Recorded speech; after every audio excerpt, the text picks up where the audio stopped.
What up, guys? It is the GovNer here, and we're going to be playing some ranked Hearthstone. It is coming to the end of the season, and September 1st will be the start of the new season.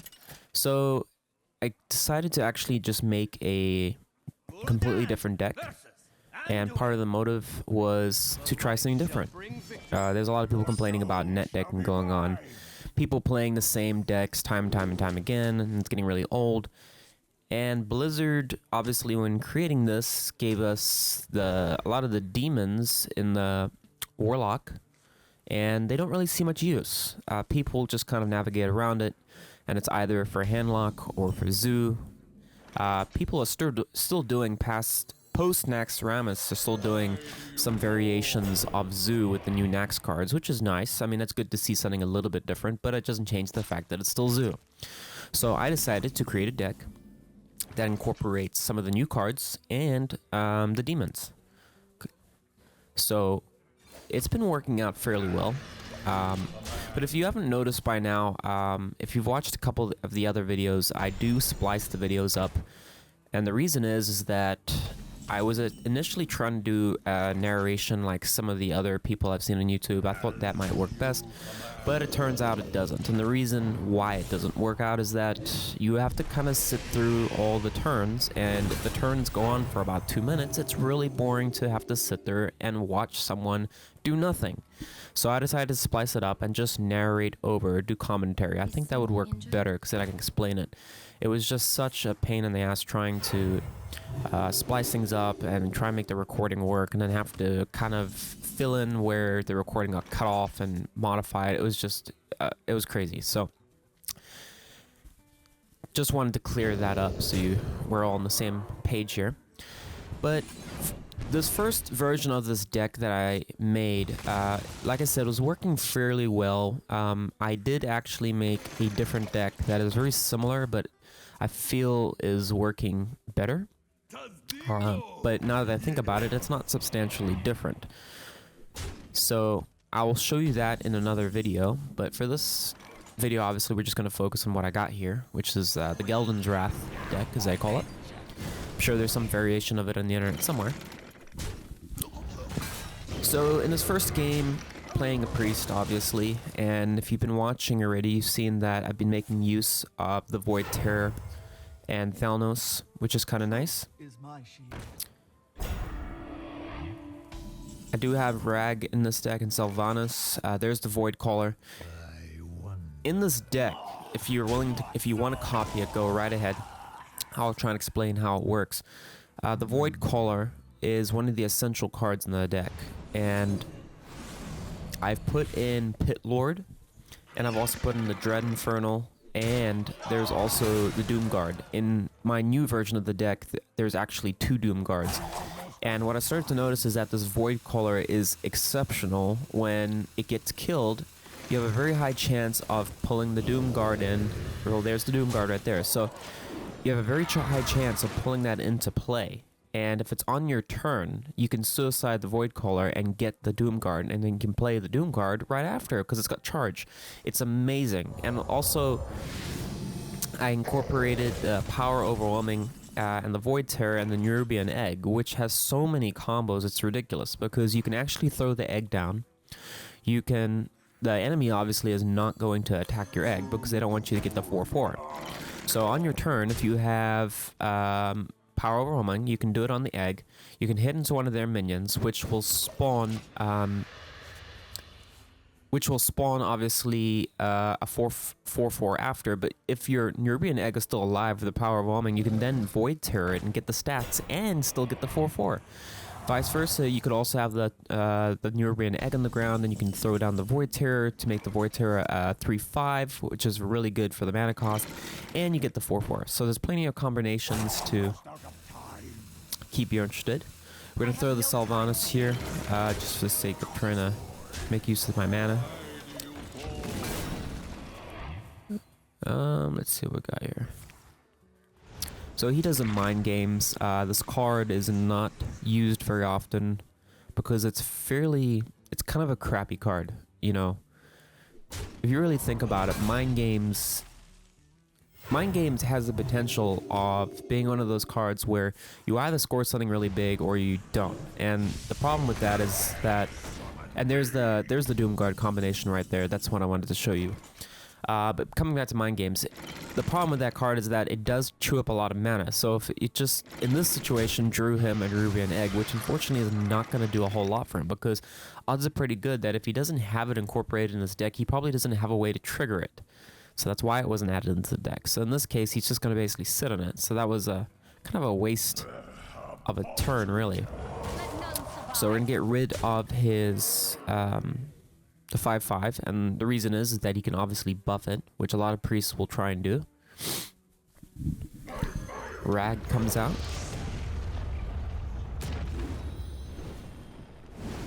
And it goes for his face. So obviously just taking the chance there. It wouldn't really matter if it drew the 4/4 because frankly I could just kill it. So he's going to death that, which is going to get rid of Rag, unfortunately. Shade of Nax. I did demonstrate that in the Paladin deck, which it works. It's a kind of a nice card. So he's trying to heal up here. Clearly the game is in my advantage. I added the Sludge Belcher into the deck, which is really nice just for the taunt. I mean, you've probably seen this card played a billion times already because it is just so good. I mean, a 3/5, and it's such a problem because even if they're able to remove it, typically it spawns that 1/2, which means they have to ram another minion or another spell to try and get rid of that, just to bypass, to either hit your face or hit a different minion, which is very frustrating. So I definitely had to add that into this deck. We have Shadow Flame in the deck as well, which is exceptional because you can use it on Sylvanas. You can also, and here's another combination with the Void Terror. You can see we steal the stats here, and it's going to steal one of his minions. The only reason I really did that at this point is just because, you know, I'm way ahead. It really doesn't matter at this point. I have more than enough damage to kill him. And our opponent leaves. So there's game 1 of this deck. The next 2 games I unfortunately do lose, but that's okay because I was really, like I said, I was experimenting. I wanted to see how it did in the meta. I wanted to see what people were bringing at it, and which I will show you the next deck in the next video. Your soul shall be mine. I did kind of take a bit of time to put up another video, and the only reason was again, I was trying to make things interesting. I just didn't want to show the same cookie cutter, typical crap that everyone else is playing. I wanted something different, makes it more interesting. So we get the Mortal Coil, Shadow Flame, and I'm definitely going to Mortal Coil that 2/1. We get Sylvanas, which is not going to do us much good right now.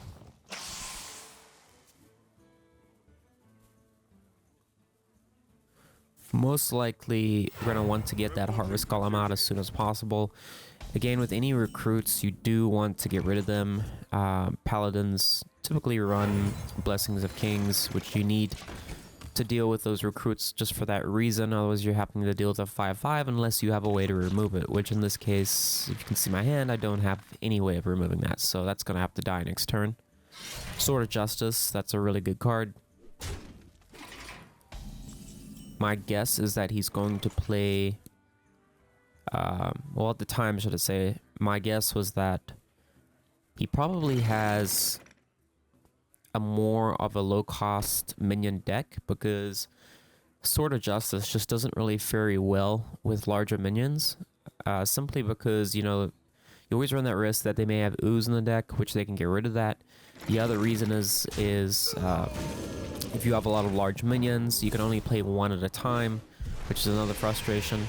Even though, I mean, it's still good, it's just not going to be really that efficient. So, most likely has a lot of small minions, which is fine. My deck is really good at taking out small minions because the way I've set up this deck is you pretty much always should, in theory, have some play to have. There's never really a turn that you shouldn't have a play. I mean, there's only been a couple times I've been playing in this deck that I just have to either tap and pass the turn or simply do nothing. So he's going to waste the charge on that 2/1.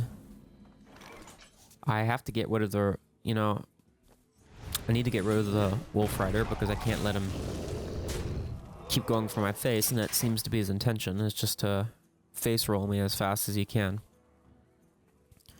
So I have the 5/5 on the board, which is doing okay right now, maintaining the board control. We're both at 23. Blue Gold Warrior coming out, that's going to buff that, 3/2. So my thinking at this time is that he's obviously just going to keep swinging for my face. He's not really concerned with my minions, and once again, it's most likely because this is a board control kind of deck. I was thinking at first that maybe this was the Shakadin Paladin deck, or it's either some variation of it, because that's exactly what it seems like. So why I was concerned with this is that I was thinking that he probably has the Divine Answer, or whatever it's called, Divine Favor I think it's called, and I was kind of worried about that because that means he's just going to draw a bunch of cards the second that I'm accumulating cards, and I figured he was just trying to waste his deck so he could do that. So I was simply trying to get rid of cards at this point, but there's only so much I can do since I have Rag and Sylvanas in the deck. There's the Blessings of Kings, and that's unfortunately going to go straight for my face.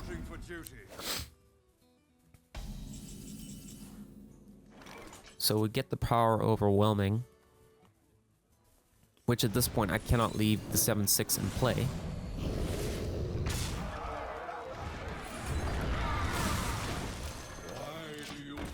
And a part of me right now says I probably maybe should have Void Terrored. Power Overwhelming went in the minion and Void Terror. That would have made more sense, but I was so close, 6 damage. And then I wasn't really banking on the fact that he had a Guardians of Kings, and the reason is, as I said, I thought he was playing some variation of the Shakadin deck, which doesn't really run that card. So I wasn't exactly anticipating it. So it looks like this guy has just kind of created his own deck. I don't think it's a net deck. So that was a little bit unpredicted. So I was a little stumped at this point because I wasn't expecting that. I thought maybe he was just going to play a couple small minions, and after that it was probably going to be game over because I was going to get Rag out. So at this point I'm only down to 10 health, looking really dangerous right now. Had to throw down the taunt. Most likely he has some form of lethal in his hand. True Silver Champion comes out.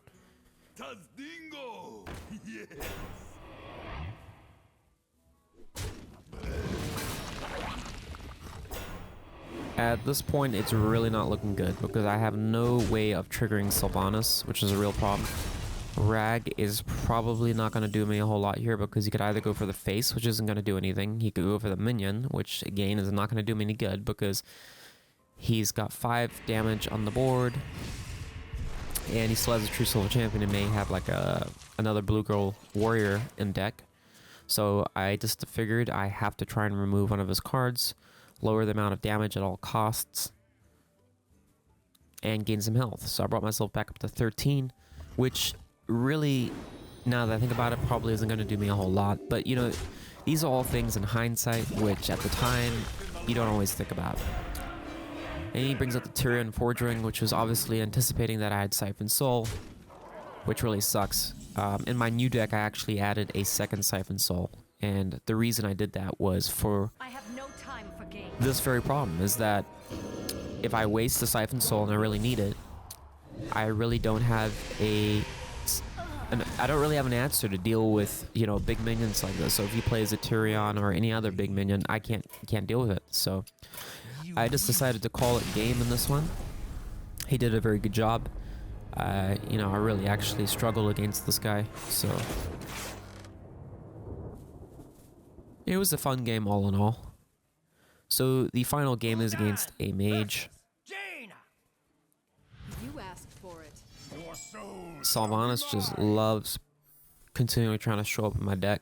I don't know what it is with this card, but it just shows up the whole time. I chose to keep the Void Caller because it's very, very likely that I'm going to get into a Dread Infernal or a Pit Lord. And with this deck, you do not want to play either Doomguard or the Pit Lord because of the the discard and also the 5 damage the Pit Lord does. So that is just something you do not want to inflict on yourself. Rather have the Void Caller bring it out for you, which is how the deck is working. This deck really requires you to focus on trying to calculate your plays as best as possible. You really want to try and look at your opponent, ask yourself what kind of cards he's probably going to be playing, and work your way around that. Which is what I was doing, and you'll see in my next version of the deck, because I've been playing around with it all today, it's been doing very well. I'll show you some of the changes I did, and you'll be able to see some of the beneficial changes that I think have really made a difference. Because this deck, unfortunately, even though I felt it was really good, it did lack in some areas, but that's okay.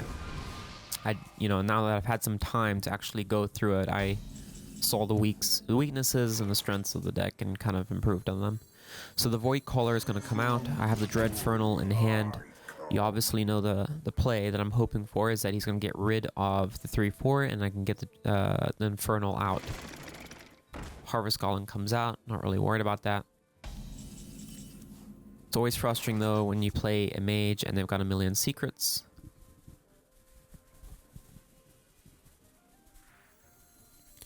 Sludge Belch comes out. He can't Flame Strike yet, so I wasn't too worried at this point. Even if he does, I do have the Nerubian Egg on the board, which is going to be nice. Get the 4/4 if he Flame Strikes.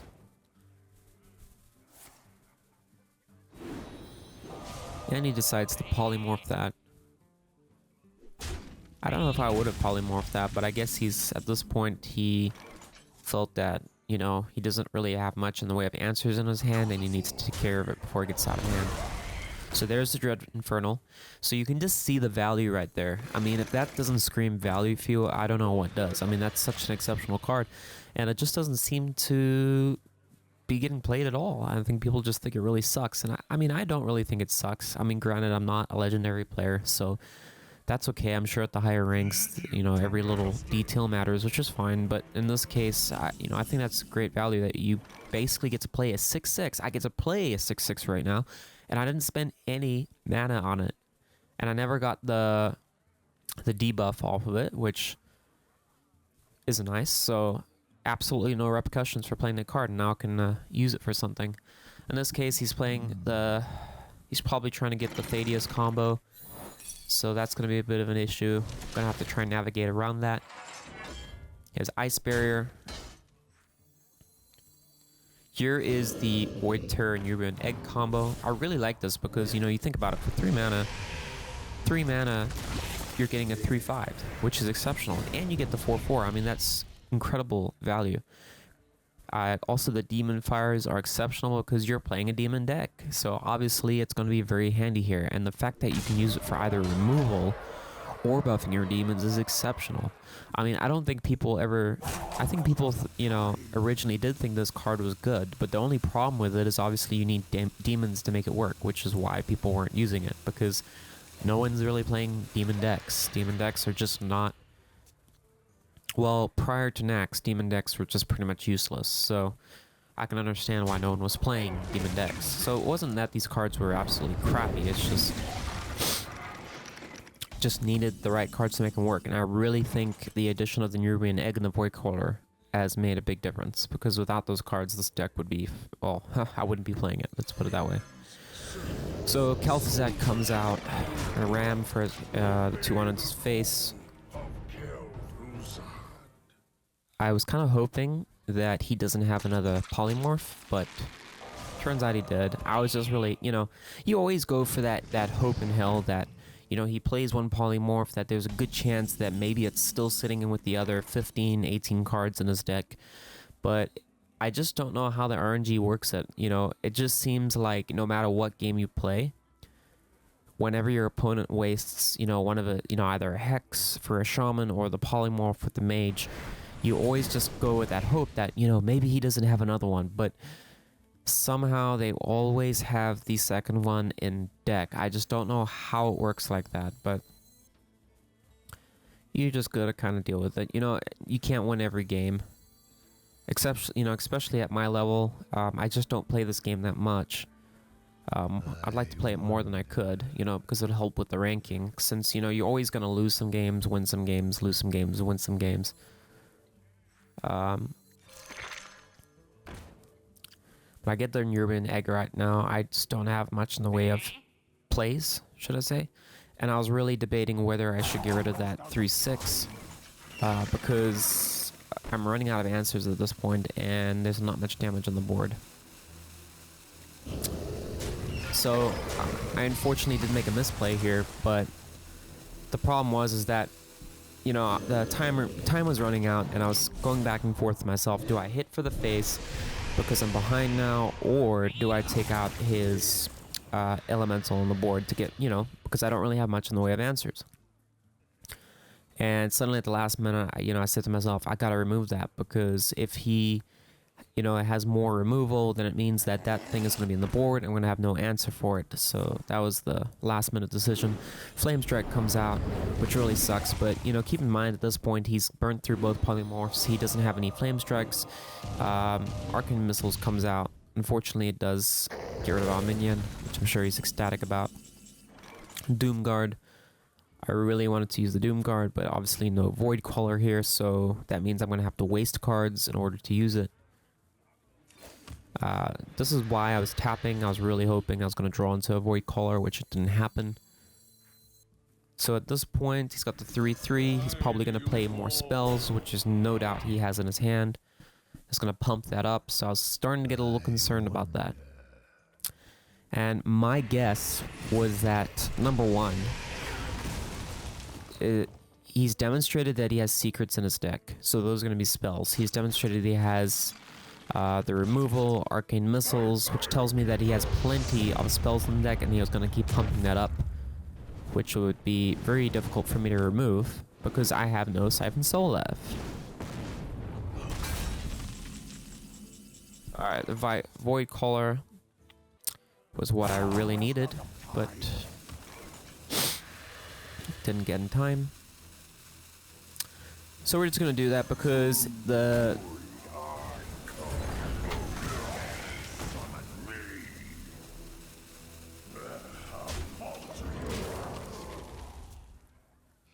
now that I think about it, you know, it probably would have been, I was just kind of thinking as I was watching this, it'd probably be better to actually have just gone for his face, because that would have been like the 50-50, really. And I may have drawn into something else to try and remove Rag, but it's alright, that's all in hindsight. These are always what-if situations, so they're not guaranteed. See, there was the power overwhelming, that would have been nice, because if he had hit my face, then could have used that, but oh well. See, the problem here is that I wanted to remove that frickin' 7-4. And someone said, well, you could have Hellfire and done the Mortal Coil. The problem is that he would draw into Thaddeus. So that was a no-go. So that is one of the crappy parts about that Thaddeus combo, is that if you don't have a removal and you can't deal with Thaddeus, then you can't try and kill his minion, because then it means he's going to draw into it, which you're going to have no way of removing it. So at this point, it was game. Unfortunately, I have 7 mana. Unlikely going to be able to come back from this. I wanted to draw a card. He had a counterspell, so wasn't much I could do in the way of things. But that's alright. Get another power overwhelming. There's really, like I said, there's nothing I could do at this point. He's got a 7-4 on the board, the 2-1. I've down to 5 health. I can't play the Pit Lord. Power overwhelming is not going to do me any good. Hellfire is not going to do any good, so I just decided to concede. Anyways, guys, I will be trying to upload another video with my new demon deck. I've been a bit under the weather lately, so I haven't been feeling too good, which is why my voice is a bit raspy. But anyways, thanks for watching. I'll see you next time.